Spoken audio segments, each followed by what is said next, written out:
सुहेल साहब, आपको क्या लगता है कि वहाब रियाज पर बहुत बात हो रही है कि वो अगर वहाँ पर मौजूद थे तो फैसले निस्बतन बेहतर हो सकते थे। वहाब रियाज पर सारा मलबा डाला जा रहा है या सिलेक्शन कमेटी की बात हो रही है। खिलाड़ियों की अपनी भी तो जिम्मेदारी है कि उनको भी कोई परफॉर्मेंस वहाँ पर देनी है। किसी ने उनका हाथ रोका तो नहीं है स्कोर करने से। नहीं, देखिए ये तो खैर काफ़ी हमने बात इसके ऊपर कर ली है कि इसमें किसी को भी आप वो स्पेयर नहीं कर सकते। दे आर इक्वली अकाउंटेबल और रिस्पॉन्सिबल। जो भी बुरी परफॉर्मेंस हुई फ्रॉम टॉप टू बॉटम, वो चाहे एक प्लेयर से लेके आप कोच कैप्टन तक जाएं या सिलेक्शन कमेटी आए, even board, everybody is responsible. और सबको अपने आप को मैं नहीं कह रहा या मेरा नहीं ख्याल कि हमारा यहाँ पे हमने ये मोटिव रखा है कि जी सबको निकाल दें। ऐसे नहीं होता। आप एनालिसिस करते हैं कि यार हमने क्या क्या गलतियां की हैं, फिर उन गलतियों को बेहतर करने की कोशिश करते हैं। लाजमी चेहरे बदलने से कुछ नहीं होता। आप किसी को लेके आते हैं, गिव देम सर्टन टाइम। एक टाइम के बाद आप चीज़ें चेंज, 2-4 महीने में किसी के पास भी कोई वो आपको घोल के कुछ भी नहीं पिला सकता। आप एक planning, specially in selection committee ना, जब आप सिलेक्टर होते हैं तो आप एक चीज़ प्लान करते हैं। उस प्लान को एग्जीक्यूट करने के लिए आपको टाइम चाहिए होता है। ये नहीं होता कि आपको 2-3 महीने में रिजल्ट मिलना शुरू हो जाए। अल्टीमेटली ऑब्वियसली यू नीड और यू वांट रिजल्ट्स, बट वो आपको ग्रेजुअली टाइम के साथ, स्पेशली जब आपने चीज़ों को चेंज करना हो। एक तो होता है ना, एक मोमेंटम के साथ चीज़ें चल रही हैं तो आप एक्सपेक्ट करते हैं रिजल्ट्स, बट जब आपने अपना क्रिकेट प्लेइंग मेथड चेंज करना हो, आपने सिलेक्शन का क्राइटेरिया, इस तरह की कोई मेजर चेंजिंग जब लेके आना शुरू होती है ना, तो फिर आपको यूनिक टाइम, आपको टाइम देना होता है। जिस भी बंदे को आप लेके आए, XYZ, वो वहाब है चाहे कोई भी है, तो आपको टाइम देना चाहिए। रिस्पॉन्सिबिलिटी, बट स्टिल ऑब्वियसली वो सिलेक्शन कमेटी की भी है, वो टीम की भी है जो खेले हैं। Every individual who has participated not only in the ground, जो भी इस पूरे इवेंट में शामिल था, उस दे आर इक्वली रिस्पॉन्सिबल। बिल्कुल आपने सही कहा। आगे बात हो रही, देखें जो सब जिम्मेदार हैं उसको जिम्मेदारी लेनी चाहिए। जिम्मेदार कैसे आप किसी को बना सकते हैं, इस पर अगर हम मजीद बात करें, लेकिन अगर उससे पहले एक वक्फा ले लें, वक्फा लेते हैं, वक्फे के बाद आते हैं और फिर ये जो स्ट्रक्चर है, ये ढांचा है पाकिस्तान क्रिकेट का और ये जो पॉलिसी है, इस पर हम मजीद बात करें। बात हम कर रहे थे पाकिस्तान क्रिकेट के स्ट्रक्चर और ढांचे के हवाले से। सुहेल तनवीर साहब कर रहे हैं कि जिम्मेदारी किसी एक के ऊपर नहीं डाली जा सकती। सुहेल साहब, जिम्मेदारी किसी एक के ऊपर नहीं डाली जा सकती, लेकिन यहाँ रिवायत तो यही है कि किसी एक को जिम्मेदार 1 या 2 और उसके बाद। देखिए इमरान, वो आगे मैं बात कर रहा था ना, बात हुई क्रिकेटर्स हमेशा इन्वॉल्व रहे हैं सिलेक्शन कमेटी में भी, या बाकी भी जितने आप कोचेज़ सारे कह लें। आपने अथॉरिटी कितनी दी हुई थी उनको, बाहर से इन्फ्लुएंस कितना होता था उनके ऊपर, ये बड़ा इंपॉर्टेंट है। क्या आपने जिस ओहदे पे जिस बंदे को रखा, उसको आपने होली सोली सारा अथॉरिटी दे के रखा था? जब तक इन्फ्लुएंस, हम ये थ्रू आउट इस ट्रांसमिशन यही बात करते रहे कि आपने जिस सीट पे जिसको भी बिठाना है, जो आपको पसंद है, या आप एज ए हेड आपको लगता है कि ये बेहतर फैसले करता है, आप उसको बिठाएं, फिर let him do his work. जब आप उसके ऊपर इन्फ्लुएंस भी रखें, फैसले भी फिर आप चाहें कि आपकी मर्ज़ी के हों या आउटसाइड प्रेशर जो होते हैं उनके हिसाब से हों, तो फिर चीज़ें ठीक नहीं होती। तो मसला सारा ये है, ऑब्वियसली बैठेंगे क्रिकेटर ही, और दूसरा फिर ये देखें कि आपने क्रिकेट खेलना एक डिफरेंट चीज़ है। फिर जब आप पार्ट ऑफ मैनेजमेंट होते हैं या कोचिंग में इवन आते हैं, लेट्स सपोज, तो लाजमी नहीं, हमने बड़ी एग्जांपल देखी हैं, बड़े ग्रेट क्रिकेटर्स गुजरे जिनकी वर्ल्ड क्रिकेट के लिए बड़ी कंट्रीब्यूशन रही, अपनी कंट्री के लिए बड़ी कंट्रीब्यूशन रही, बट वो इतने अच्छे कोचेज़ बन के नहीं सामने आए। ठीक है, तो लाजमी नहीं होता कि आपने, हो सकता है कि आपकी चॉइस गलत हो, जो लोगों को आपने लगाया वो क्रिकेट हमारी, अगर फैसले बेहतर नहीं हो सकते तो इट डजंट मीन कि अब आपने क्रिकेटर को हटा के तो कोई एडमिनिस्ट्रेटर वहाँ पे बिठा देना है। बैठना उस जगह पे डिसीजन मेकर क्रिकेटर ही होना चाहिए। इट्स योर चॉइस कि आपने बंदे को पहले परखना भी तो है ना, कि उसमें playing abilities are different, but selection हो गई या इवन आप कह लें कि जो कोचिंग है, दैट इज़ टोटली डिफरेंट। लाजमी नहीं कि जिसने 20,000 रन किए होंगे वही अच्छा कोच होगा। समटाइम हमने देखे कई जिन्होंने इंटरनेशनल क्रिकेट बिल्कुल खेली भी नहीं, या खेली तो बहुत थोड़ी खेली, but they become successful coaches. ठीक है, तो आपकी ये एज ए एडमिनिस्ट्रेटर आपकी ये चॉइस अच्छी होनी चाहिए। आपको पता होना चाहिए कि जिस बंदे को आप लेके आ रहे हैं कि वो whether is good enough, he has that vision जो आप चाहते हैं, जो आप विजन रखते हैं, वो उसको मैच कर रहा है, उसको इम्प्लीमेंट करने की उसके अंदर सलाहियत है कि नहीं।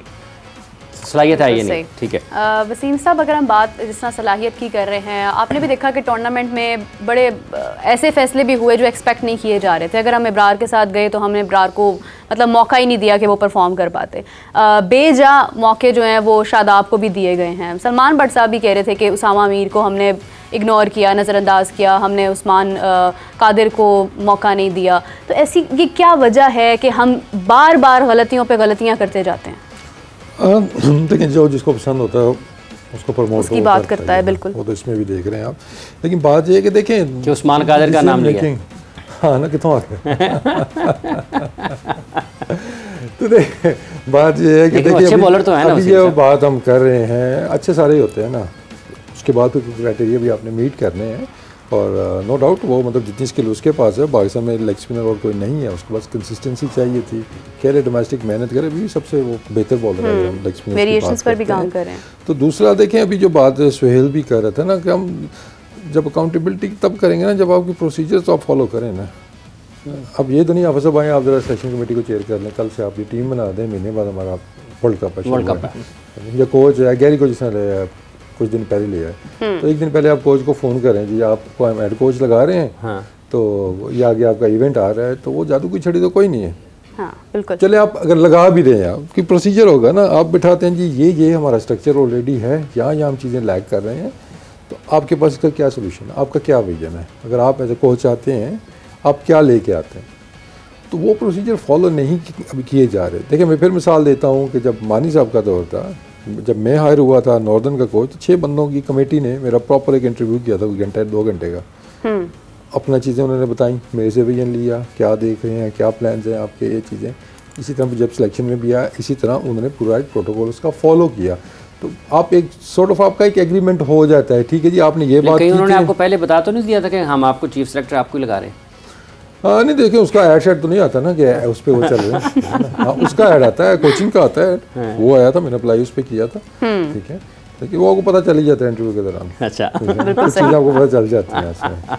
लेकिन एटलीस्ट जब आपको इस तरह की आपकी एक्सरसाइज, हाँ मतलब डिबेट भी नहीं बोलूँगा, एक डिस्कशन जब होती है ना, तो फिर आप 6 महीने बाद पूछेंगे ना, भाई आपने तो कहा था ये मेरी डायरेक्शन, आप इससे क्यों हट रहे हैं, ठीक है। तो आई थिंक हमें जो प्रोसीजर वो फॉलो करेंगे ना, उसके बाद वो नेक्स्ट स्टेप है जो सुहेल बात कर रहा है कि यार इसको टाइम दें, काम तो करने दें फिर इसको। लेकिन आपको पता ही नहीं आया आपने उससे काम लेना क्या है, जब उसको ये नहीं पता कि मैंने करना क्या है, तो फिर वो 6 महीने बाद जो ब्लैंक करेंगे ना आप, वो यही होगा कि अभी तो समझ नहीं आ रही है हमें ना।